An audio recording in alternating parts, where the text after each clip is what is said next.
Assalamualaikum warahmatullahi wabarakatuh. जब महान अल्लाह रब्बुल आलमीन दरबारे आदि शाने शुक्र सजदा अदाय करी যিনি আমাদের রাজ্জাক যিনি আমাদের খালিক ও মালিক যিনি আমাদের এই পরকালে জান্নাত দান করবেন একবার বলি আলহামদুলিল্লাহ Hadrat Ahmad Amzad Tajdar Mudina Rahmatul Alamin Arwah Ibrahim Rasulullah Sallallahu Alaihi Wasallam kori dan usia Allah Rabbul Alamin আমাদের রাসূলের উম্মত হবে কিয়ামতের ময়দানে 120 কাতারের মধ্যে 80 কাতার পরপরই করি রাসূল পাকের দরবারে একবার সাল্লাল্লাহু আলাইকা ইয়া রাসূলুল্লাহ। আজকের আলোচনার বিষয় হলো এই দুনিয়াটা হলো পৃথিবীটা হলো পরীক্ষাগার পরীক্ষার হল আর পরকাল হলো ফলাফল দেওয়ার স্থান। এই দুনিয়ার মধ্যে আল্লাহ রাব্বুল আলামিন অনেকের থেকে আল্লাহ পরীক্ষা নিয়েছেন। বিশেষত আজকে আলোচনা করবো ইনশাআল্লাহ হযরত ইব্রাহিম আলাইহিস সালামের পরীক্ষা সম্পর্কে। জলিলুল কদর নবী হযরত ইব্রাহিম আলাইহিস সালাম কে আল্লাহ রাব্বুল আলামিন বারবার বিভিন্ন বিষয় নিয়ে পরীক্ষা করেছেন। যখনই আল্লাহ রাব্বুল আলামিন পরীক্ষা নিয়েছেন ইব্রাহিম আলাইহিস সালাম সঠিকভাবে পরীক্ষা দিয়ে যত বিষয় পরীক্ষা নিয়েছেন সব বিষয়ে পাস করেছেন। বলি আলহামদুলিল্লাহ। আল্লাহর পরীক্ষায় পাস করা এটা অনেক কঠিন সোজা নয়। এটা কোনো চারটিখানি ব্যাপার নয় যে আপনি এসএসসি পরীক্ষার জন্য 3 মাস প্রস্তুতি নিয়ে আপনি পরীক্ষা দিলেন, এরপরে ভালো রেজাল্ট করলেন, সিপিএ 5 পেলেন, হ্যাঁ ফার্স্ট ক্লাস পেলেন, অনার্স মাস্টার্সের মধ্যে সেই ধরনের না।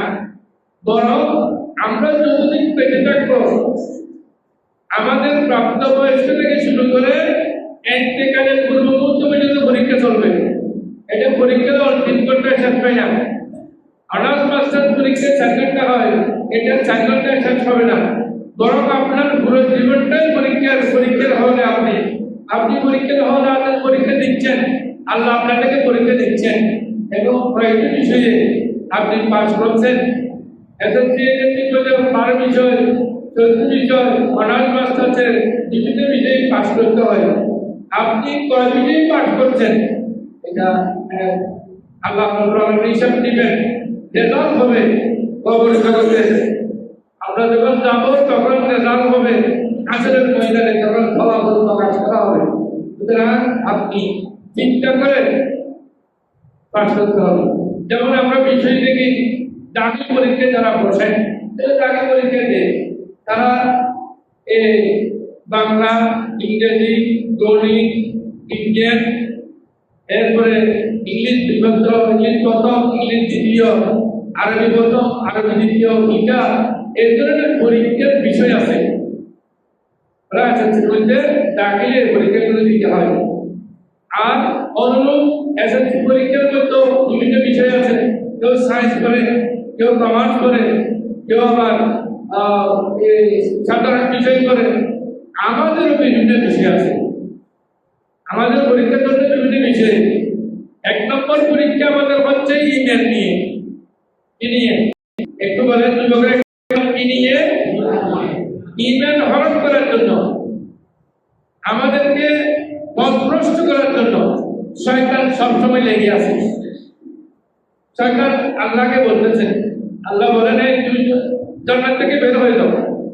শয়তানকে যখন জান্নাত থেকে বের করে দিল আল্লাহ, তখন তিনি আল্লাহকে বলতেছে শয়তান যে আল্লাহ আমাকে তুই বের করে দিলেন, যে আদম সন্তানের কারণে আমাকে বের করে দিলেন, আমি ওদের জন্য লাফু তান্না চিরতকাল মুস্তাকিম, আপনার সোজা সরল পথে, যেটা নবীগণের পথ, যেটা সাহাবায়ে কেরামের পথ, যেটা আলে বাইতে রাসূলের পথ, যেটা আউলিয়া কেরামের পথ, আমি এটা রোধ করে রাখবো।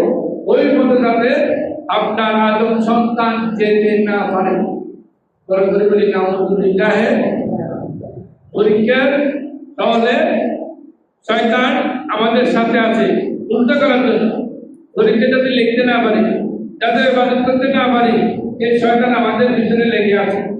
তখন আল্লাহ রাব্বুল আলামিন বলেন, ইল্লা ইবাদাকাল মুখলিসিন, কিন্তু একমাত্র আল্লাহ যারা আপনার একনিষ্ঠ বান্দা আছে তাদেরকে কিন্তু আমি পথভ্রষ্ট করতে পারবো না। একনিষ্ঠ বান্দা ছাড়া বাকিদেরকে আমি পথভ্রষ্ট করে দেব, ওদেরকে সঠিক পথে যেতে দিব না। ইমানের মধ্যে অনেক সময় গড়বড় হয়ে যায়। ইমান আল্লাহ এবং রাসূলের প্রতি না আনে, কোন মৌলানা সাহেব কি বলছে ওইটার উপর ইমান এনে তার ইমানটা চলে গেছে, সেও জানে না। ইমান না থাকলে কি হবে, ইমান না থাকলে আপনার পরীক্ষার হল এটাকে কোনো লাভ নাই। তখন পদযন্ত্র তেজযন্ত্র যেভাবে, পদযন্ত্র তেজযন্ত্রের মতো আপনি আমিও ইমান না থাকলে ওদের মতো পরকালে কিছু নাই। পরকালে সব জায়গায় একমাত্র তাদের জন্য জাহান্নাম নির্ধারিত আছে। আল্লাহ আদায় করুন, আমিন বলুন। তো আমি আজকে বলবো ইব্রাহিম আলাইহিস সালাম থেকে আল্লাহ রাব্বুল আলামিন অনেক পরীক্ষা দিলেন, অনেক কঠিন কঠিন পরীক্ষা দিয়েছিলেন।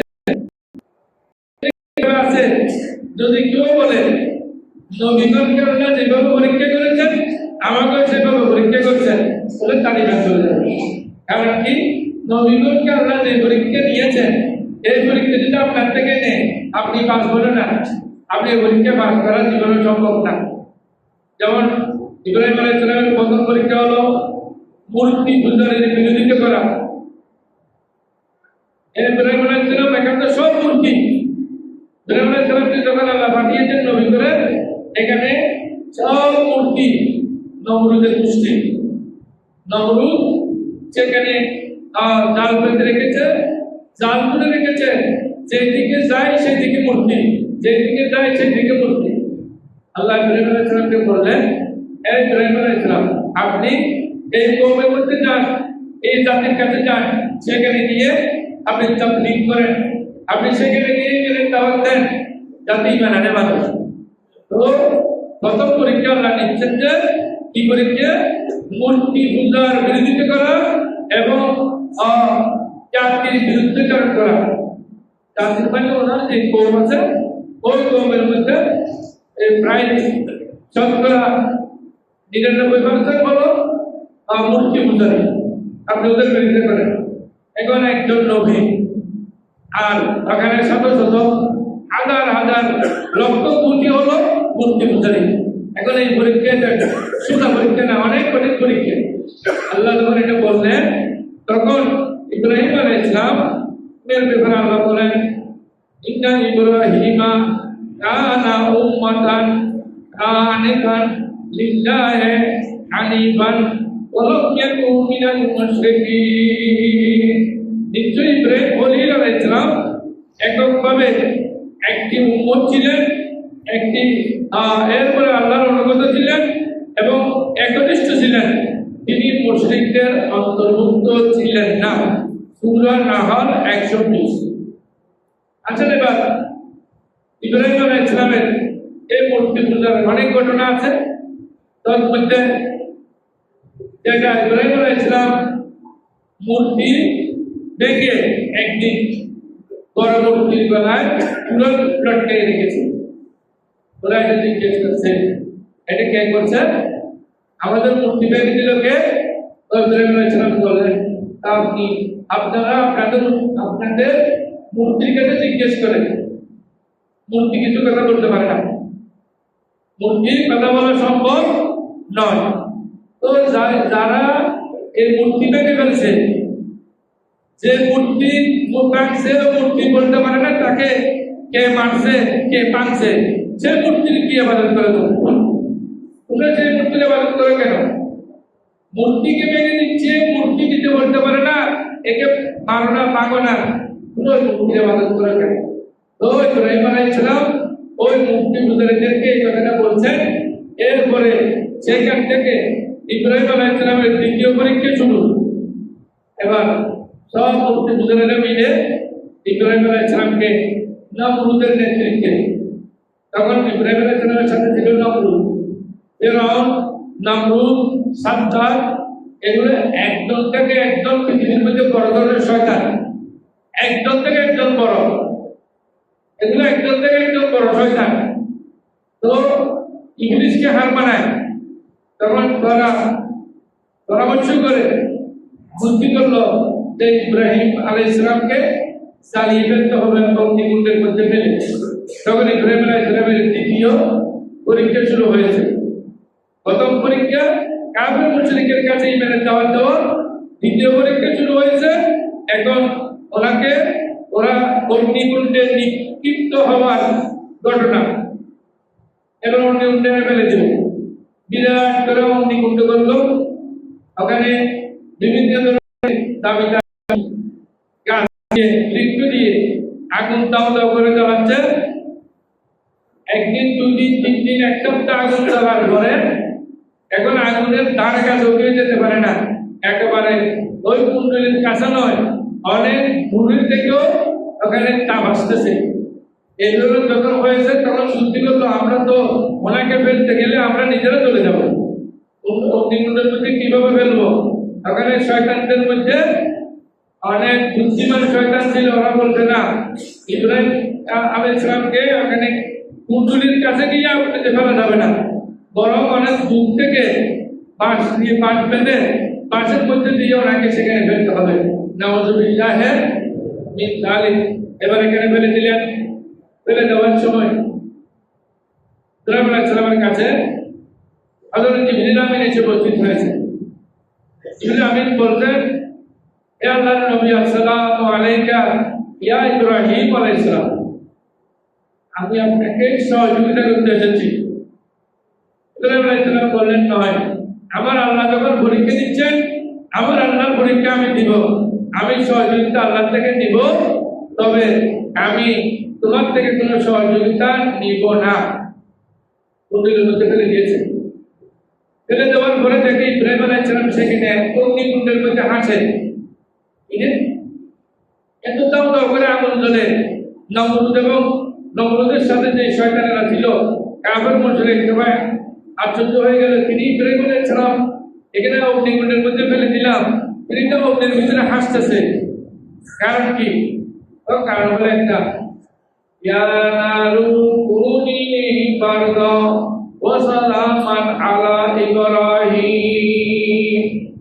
অগ্নিকুণ্ডের মধ্যে ফেলার সময় ইব্রাহিম আলাইহিস সালাম বললেন, হাসবুনাল্লাহু ওয়া নি'মাল ওয়াকিল, নি'মাল মাওলা ওয়া নি'মান নাসীর। আমার জন্য আল্লাহ যথেষ্ট। এই আয়াতটা পড়ে অগ্নিকুণ্ডের মধ্যে তিনি চাপ দিলেন, ফেলে দিল তাকে। এরপরে আল্লাহ রাব্বুল আলামিন আগুনকে বলে দিলেন, এ না, এ আগুন, আপনি যদি আগুনকে এক সপ্তাহ ধরে বলেন, আগুনকে প্রশিক্ষণ দেওয়ার পরেও যদি আগুনকে বলেন, আগুন তুমি আমার এই পাঞ্জাবিটা জ্বালাইও না, আগুন কি শুনবে? আগুন শুনবে না।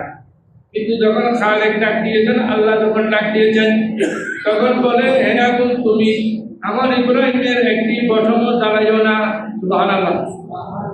বলে, আমার ইব্রাহিমকে ঠান্ডা করে দাও, সেখানে ঠান্ডা করো। আর কেমন করে ঠান্ডা করবো?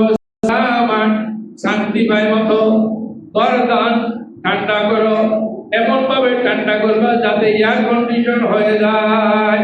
সুবহানাল্লাহ। এয়ার কন্ডিশনের মধ্যে মানুষ বেশি ঠান্ডা হয় না, আবার বেশি গরমও পায় না। তো এয়ার কন্ডিশনের মতো তুমি ঠান্ডা হয়ে যাও। আগুনকে আল্লাহ অর্ডার দেওয়ার দেরি, আগুন ইব্রাহিম আলাইহিস সালামের একটি পশমও জ্বালায় নেই। করে বলি সুবহানাল্লাহ। কোনো বিস্তারিত ইনশাআল্লাহ আমি পরে বলবো। এটা সূরা আম্বিয়া 69 নম্বর